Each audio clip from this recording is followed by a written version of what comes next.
Magandang buhay mga ka-update. Narito ang weather update ngayong Lunes, ika-16 ng Pebrero taong 2026.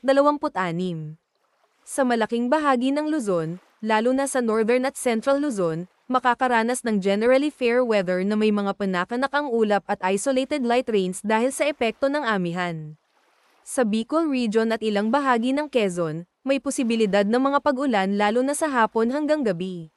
Sa Visayas, mas magiging maulap ang kalangitan na may mga kalat-kalat na pag-ulan, partikular sa Eastern Visayas. Posible ang moderate rain sa ilang lugar lalo na kung may localized thunderstorms. Sa Western at Central Visayas, may mga sandaling maaraw pero may chance pa rin ng isolated showers sa hapon o gabi.